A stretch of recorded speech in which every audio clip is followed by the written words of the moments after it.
Hello viewers, আজকে যে মুভির গল্প আপনাদের শোনাতে চলেছি তার নাম হলো স্পেশাল 26।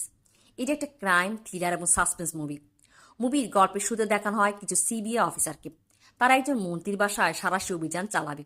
এই জন্য তাদের মধ্যে অজয় নামে একজন পুলিশ থানায় ফোন করে আর পুলিশ অফিসার রণবীর সিং এর সাথে কথা বলে কিছু পুলিশ সদস্য নিয়ে মন্ত্রীর বাসায় আসতে বলে। সিবিআই অফিসারদের মধ্যে আছে অজয়, তার সহযোগী পিকে শর্মা, যোগিন্দর খুরানা এবং ইকবাল আলী। পিকে শর্মা এই অভিযানে নেতৃত্ব দিচ্ছে। মন্ত্রীর বাড়িতে গিয়ে তারা সব জায়গা তন্ন তন্ন করে খোঁজে আর মন্ত্রীর কাছে থাকা সমস্ত কালো টাকা ও স্বর্ণ গহনা খুঁজে বের করে। তল্লাশির পর অজয় পুলিশ অফিসার রণবীর সিংকে বলে তাকে পুলিশ স্টেশন চলে যেতে। তারা এইসব টাকা ও স্বর্ণ গহনা নিয়ে পিছনে গাড়িতে আসছে। এবার গল্পের আসল টুইস্ট করে এরা মূলত ভুয়া সিবিআই। আসল সিবিআই সেজে এর আগেও বিভিন্ন ধনীদের লুটেছে। তাদের কাজই এটা। তাদের লিড করে অজয়। তাদেরকে আমরা দেখি তারা যে হোটেলে অবস্থান করছিল সেখানে এসে নিজেদের ড্রেস আপ চেঞ্জ করে এক একজন বাসে, ট্রেনে, বিমানে চড়ে নিজেদের গন্তব্যে চলে যায়, যাতে পুলিশ তাদের কোনোভাবেই ধরতে না পারে। এদিকে পুলিশ ইন্সপেক্টর রণবীর সিং অনেকক্ষণ অপেক্ষা করে খোঁজ নিয়ে জানতে পারে এরা ভুয়া সিবিআই ছিল। এই খবর মন্ত্রী জানার পর সে পুলিশ কমিশনারকে ডেকে পাঠায়। কমিশনার মন্ত্রীকে এফআইআর লিখতে বলে, কিন্তু মন্ত্রী তা করে না, কারণ তার দুর্নীতি লোকে জেনে যাবে এবং তার মান সম্মান নষ্ট হবে। এই ঘটনার জন্য পুলিশ ইন্সপেক্টর রণবীর সিং ও কনস্টেবল শান্তিকে বরখাস্ত করা হয়। ভুয়া সিবিআই প্রধান অজয় তাদের একজন সহযোগী খুরানাকে ফোন করে সমস্ত টাকা পয়সা ও স্বর্ণ গহনাগুলির বিকৃত টাকাগুলো নিয়ে তাদের আরেক সদস্য পিকে শর্মার মেয়ের বিয়েতে হাজির হতে বলে। এখানে সবাই সবার অংশের টাকা পেয়ে যায়।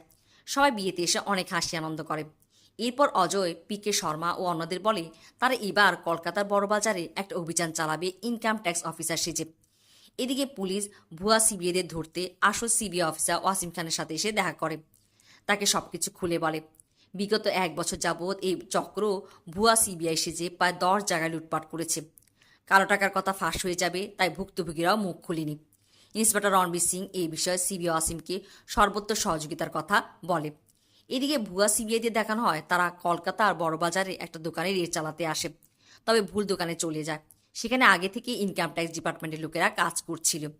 সেখানে গিয়ে তারা ভ্যাবাচাকা খেয়ে যায়, কিন্তু অজয় চালাকি করে বিষয়টা সামলিয়ে নেয়। তারপর তারা তাদের নির্দিষ্ট দোকানে গিয়ে ইনকাম ট্যাক্স অফিসার সেজে সব লুটে নেয়। তবে এবার খবর সিবিআই অফিসার ওয়াসিম খান পর্যন্ত চলে আসে এবং পত্রিকায় এই খবর ছাপা হয়। এবার আসল সিবিআই এই ভুয়া সিবিআইদের তন্ন তন্ন করে খুঁজতে থাকে। অজয়কে দেখা যায় তার গার্লফ্রেন্ড প্রিয়ার সাথে। প্রিয়া একজন স্কুল শিক্ষিকা। তার পরিবার তার বিয়ে ঠিক করেছে। সে অজয়কে কিছু করতে বলে। অজয় বলে সে শেষবারের মতো একটা কাজ করবে যেটাতে তারা বড় অঙ্কের টাকা লুটতে পারে। প্রিয়াকে তার উপর ভরসা রাখতে বলে। এবার সিবিআই জেনে যায় পিকে শর্মা চণ্ডীগড় থাকে। তারা সেখানে লোক পাঠিয়ে পিকে শর্মার বাসার ল্যান্ডলাইন ফোনে মাইক্রোচিপস রেখে দেয় আড়ি পাতার জন্য। আর অজয় সম্পর্কে খবর জেনে যায় যে সে বোম্বেতে একটা বড় হোটেলে অবস্থান করছে। এবার অজয় পিকে শর্মাকে ফোন করে বোম্বে আসতে বলে। সিবিআই ওয়াসিম ও তার সহকর্মীরা তা ফোনে ট্র্যাক করে জেনে যায়। অজয় তার অন্যান্য সাথীদেরকেও ডেকে পাঠায়। তারা সবাই হোটেলে উপস্থিত হয়। অজয় বলে এবার তারা বড় কিছু করতে যাচ্ছে। তারা বোম্বের অপেরা হাউসে একটা জুয়েলারি দোকানে সাঁড়াশি অভিযান চালাবে সিবিআই সেজে। অনেক টাকা মালামাল লুট করবে। তাদের এই কাজের জন্য তাদের আরও মানুষ দরকার। তাই অজয় সিবিআই নিয়োগের জন্য পত্রিকায় একটা ইস্তিহার দেয়। এই খবর আসল সিবিআই ওয়াসিম খানের কাছেও পৌঁছে যায়। সে তার কিছু লোক পাঠিয়ে দেয় বাইবা বোর্ডে, যেখানে অজয় ও পিকে শর্মার আবেদনকারী লোকদের বাইবা নেয়। সেখান থেকে তারা স্পেশাল 26 জন লোক নিয়োগ করে। তাদেরকে বলা হয় তাদের যোগ্যতা দেখানোর জন্য আগামীকাল তাদের ডেমো পরীক্ষা হবে। আর এই স্পেশাল 26 জনের মধ্যে ওয়াসিম খানের 2 জন লোককেও তারা সিলেক্ট করে। তবে রাতে হঠাৎ করে পিকে শর্মা হোটেল রুমে পৌঁছে যায় ওয়াসিম খান ও তার টিম। আর পিকে শর্মাকে ভয় দেখিয়ে তার কাছ থেকে জেনে নেয় তারা কি করতে যাচ্ছে। পিকে শর্মা তাদের অজয় সম্পর্কে বলে অজয় একজন সিবিআই অফিসার হতে চেয়েছিল, কিন্তু লিখিত পরীক্ষা পাশ করলেও সে বাইবাতে বাদ পড়ে যায়। সিবিআইদের চ্যালেঞ্জ দিতে সে নকল সিবিআই সেজে লুটপাট করে। সিবিআই ওয়াসিম খান পিকে শর্মাকে সতর্ক করে যায় যে এই বিষয়ে যাতে অজয় কিছুই না জানতে পারে, নর্মাল আচরণ করার জন্য। সিবিআই অফিসার ওয়াসিম খান সে অপেরা হাউসে জুয়েলারি দোকানের মালিকের সঙ্গে দেখা করে। তাকে বলে তার এখানে ভুয়া সিবিআই রেড পড়বে। অভিযানের দিন ওয়াসিম খান জুয়েলারি দোকানের আসল গহনাগুলো নকল গহনা দিয়ে বদলে দেয়, আর আসল গহনাগুলো গহনার দোকান নিজস্ব ওয়ার্কশপে সরিয়ে নেওয়া হয়। অন্যদিকে অজয় নতুন নিয়োগপ্রাপ্তদেরকে জানায় যে সে তাদের থেকে ভিন্ন একটা গাড়িতে আসবে। পিকে নতুন নিয়োগপ্রাপ্তদের সাথে একটা বাসে করে রওনা দেয়, কিন্তু পুলিশ সদর দপ্তরে এসে বাস থেকে নেমে যায়। এবং বলে যে সে অজয়ের সাথে পৌঁছাবে। সে আরও বলে যে তার না পৌঁছানো পর্যন্ত কেউ যেন বাস থেকে না নামে, অপেরা হাউসের সামনে গাড়িতে বসে অপেক্ষা করবে এবং সে পুলিশ সদর দপ্তর থেকে পারমিশন লেটার নিয়ে আসছে। বাস্তবে পিকে ইন্সপেক্টর রণবীর সিং এবং কনস্টেবল শান্তির সাথে দেখা করে। আর এখানেই আসল টুইস্ট করি, সেটা হলো ইন্সপেক্টর রণবীর সিং তাদের সাথেই মিলিত।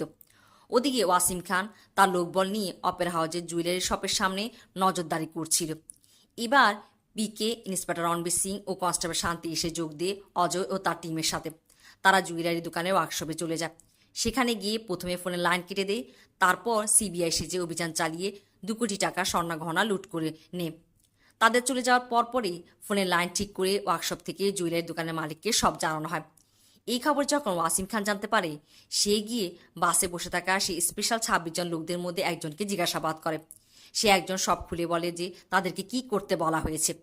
খান নিজেই সবটা বুঝে ফেলে এবং উপলব্ধি করে যে রণবীর অজয় দলেরই অংশ ছিল। সে কোনো আসল পুলিশ অফিসার ছিল না এবং শুরু থেকেই সিবিআই ওয়াসিম ও তার টিমকে বিভ্রান্ত করছিল। অজয় ও তার দল তাকে এইভাবে ভুল বুঝিয়েছে যে সবসময় সব কিছু ওয়াসিম খানের নিয়ন্ত্রণে ছিল, কিন্তু তা ভুল। অজয় ও তার দলের ধূর্ততা, ক্ষুব্ধ এবং একই সাথে মুগ্ধ হয়ে খান উচ্চস্বরে হাসতে শুরু করেন এবং পুরো ডাকাতির পরিকল্পনা ও তার বাস্তবায়নের প্রশংসাও করে। অজয় একজন লোকের সাহায্যে পিয়ার কাছে পাসপোর্ট আর কিছু টাকা পাঠিয়ে দিয়েছিল তার বিয়ের অনুষ্ঠানে। পিয়া সেগুলো পেয়ে পালিয়ে এয়ারপোর্টে চলে আসে এবং অজয়ের জন্য অপেক্ষা করতে থাকে। আর একটা সময় অজয় আসে এবং তারা ফ্লাইটে চড়ে বসে। অজয় প্রিয়াকেও নিরাশ করেনি। মুভির শেষ দৃশ্যে দেখা যায় অজয়, প্রিয়া ও তাদের পুরো টিম দুবাইতে শারজা স্টেডিয়ামে খেলা উপভোগ করছে। আর এই খবর সিবিআই ওয়াসিম খান পর্যন্ত পৌঁছায়, কিন্তু সিবিআই ওয়াসিম খানের কিছু করার নেই, কারণ তারা এখন তার আইনের বাইরে। এইভাবেই গল্পটা শেষ হয়।